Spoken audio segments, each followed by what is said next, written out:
प्राचीन समय में विद्यार्थी गुरुकुल में रहकर ही पढ़ा करते थे। बच्चे को शिक्षा ग्रहण करने के लिए गुरुकुल में भेजा जाता था। बच्चे गुरुकुल में गुरु के सानिध्य में आश्रम की देखभाल किया करते थे और अध्ययन भी किया करते थे। वरदराज को भी सभी की तरह गुरुकुल भेज दिया गया। वहाँ आश्रम में अपने साथियों के साथ घुलने मिलने लगा, लेकिन वह पढ़ने में बहुत ही कमजोर था। गुरुजी की कोई भी बात उसके बहुत कम समझ में आती थी। इस कारण सभी के बीच यह उपहास का कारण बनता है। उसके सारे साथी अगली कक्षा में चले गए, लेकिन वो आगे नहीं बढ़ पाया। गुरुजी ने भी आखिर हार मानकर उसे बोला, बेटा वरदराज, मैंने सारे प्रयास करके देख लिए हैं। अब यही उचित होगा कि तुम यहाँ अपना समय बर्बाद मत करो। अपने घर चले जाओ और घर वालों की काम में मदद करो। वरदराज ने भी सोचा कि शायद विद्या मेरे किस्मत में नहीं है, और भारी मन से गुरुकुल से घर के लिए निकल गया। दोपहर का समय था।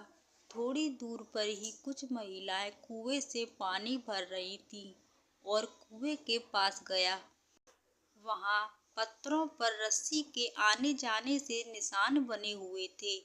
उसने महिलाओं से पूछा, यह निशान आपने कैसे बनाए? तो एक महिला ने जवाब दिया, बेटे, यह निशान हमने नहीं बनाए। वह तो पानी खींचते समय इस कोमल रस्सी के बार बार आने जाने से ठोस पत्थर पर भी ऐसे निशान बन गए हैं। वरदराज सोच में पड़ गया।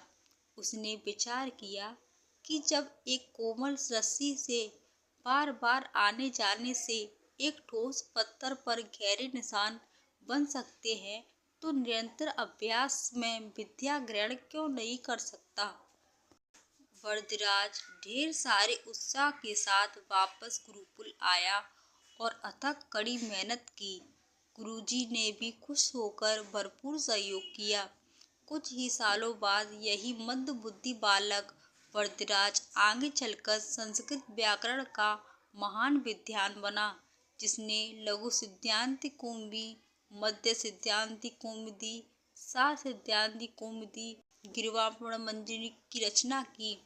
दोस्तों, अभ्यास की शक्ति का तो कहना ही क्या है, यह आपके हर सपने को पूरा करेगी। अभ्यास बहुत जरूरी है, चाहे वो खेल हो या पढ़ाई में या किसी और चीज में। बिना अभ्यास के आप सफल नहीं हो सकते। अगर आप बिना अभ्यास के केवल किस्मत के भरोसे बैठे रहेंगे तो आखिर में आपको पछतावे के सिवा और कुछ हाथ नहीं आएगा। धन्यवाद।